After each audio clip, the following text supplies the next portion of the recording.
I want to talk about parenting and doing your PhD and as well as being a professor.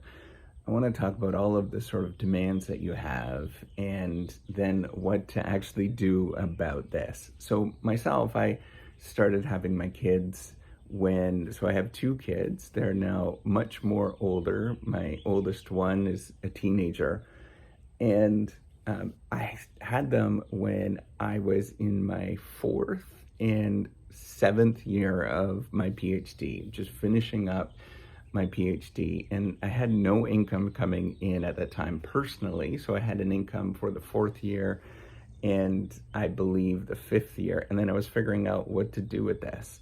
My wife was working at the time, so she's in a professional field.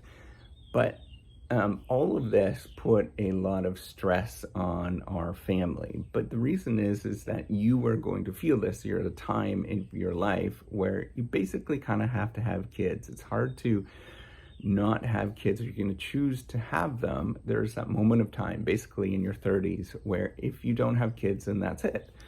Some people can have kids later on, some people can have them earlier on, but we all sort of face this demand and you're pulled in multiple directions, and it is very challenging. And I remember when my kids were really little, spending a great deal of time interacting with them and making sure that they did the things that they needed to do. I remember getting up, and I needed to get up and get work done as well. So I remember getting up, doing the 4 a.m. shift, getting up and then working until 7 or 8 and then going back and having a nap when my kiddos wanted to have a nap. But all of this kind of stuff, right, that you go through, I think the way that you actually deal with it, the way that I process it, is that my life is not just about sort of work, but also thinking that I am good enough with who I am at this moment. And that's so hard to process and think about because you're trying to prove to the outside world that you can make it. But there is a certain amount of confidence that you actually need to actually have to do okay. And you have to process that and think about, like, I am actually good enough with who I am, and I can go in and do my work, and then that's it. I think thinking about how I am inside and being that sort of solid rock inside and processing that. And by the way, if you are having trouble dealing with this, I want you to go see a counselor or some sort of mental health person. It does really help to deal with this and to walk through this. But you have to sort of have this solid rock inside where you're just saying, I'm good enough.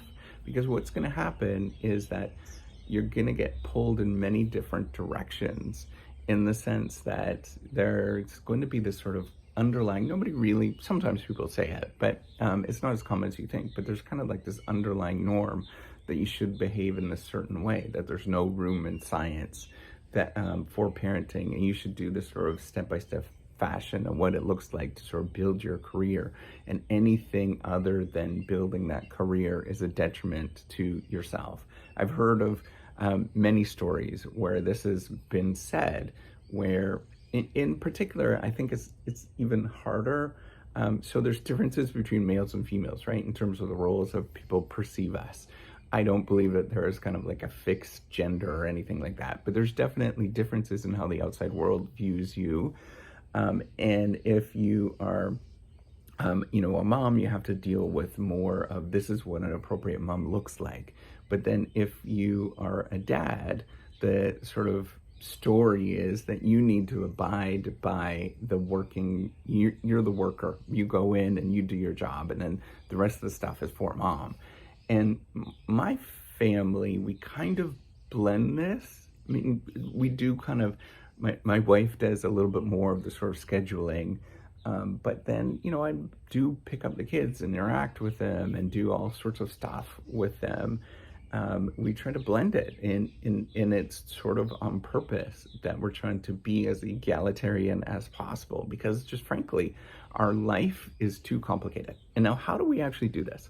So the goal is to remind everybody that we're on the same team, that we are all participating as team members where we're working together. And that includes the kiddos, where, sometimes they break down, sometimes we break down. Sometimes there's a breakdown between me and my wife where, we're sort of disputing and how things happen, but we're all trying to work through things together as a team. And some days we don't have the best moments as the team, but then we come back and we rally the troops. We sort of say, hey, let's talk about this tomorrow. We're not having a good day. Let's talk about this tomorrow and rally the troops and go back at her tomorrow. Now, with small kids under the age of 3.5, they're basically kind of just crazy. It's hard to reason with them in any sort of way. So we had always had this very, very strict structure and how we did things in terms of timing. And I know not everybody did this, but we really abided by that. And today we still do that. We have dinner as a family. That's an important thing. We spend time together. My kids and I, we exercise together. We sit down and do homework together. A lot of this is, for us, is Team Maslack. Right, we're together, we're facing the world together. So that means the family, our unit, is a priority. So sometimes my work doesn't get done because of my family.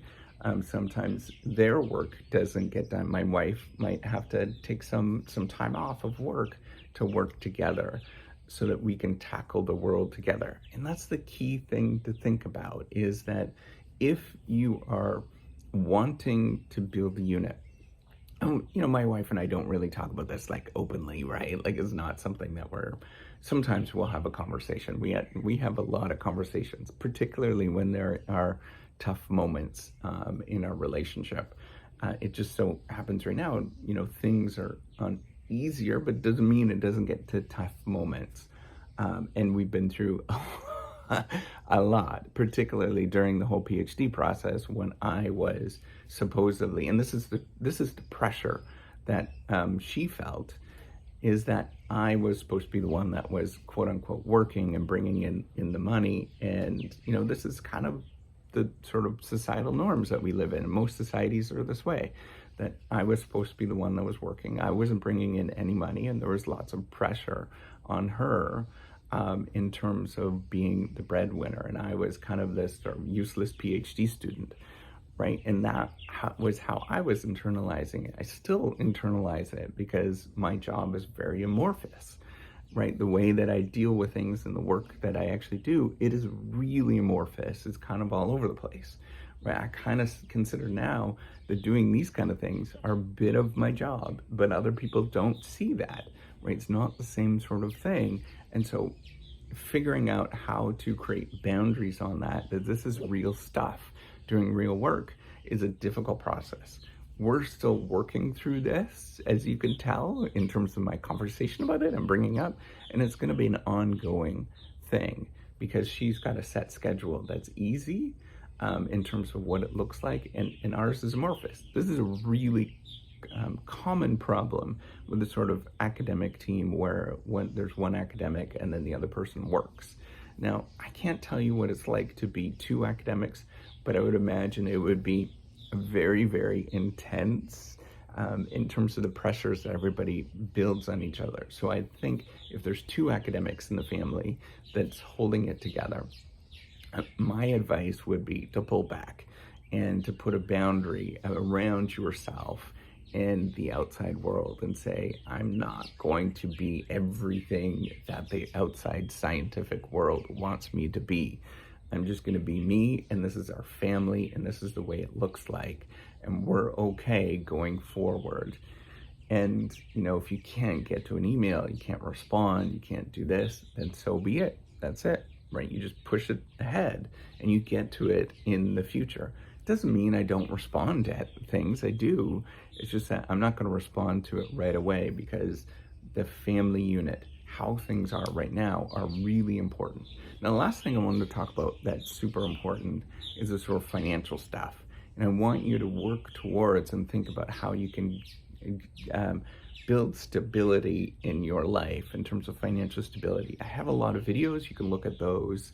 I'm not trying to really sell you anything, but I want you to sort of think about how can I work towards financial stability so that I can actually have some fun myself and not worry about the future so much. And the plan that I lay out is really basic, right?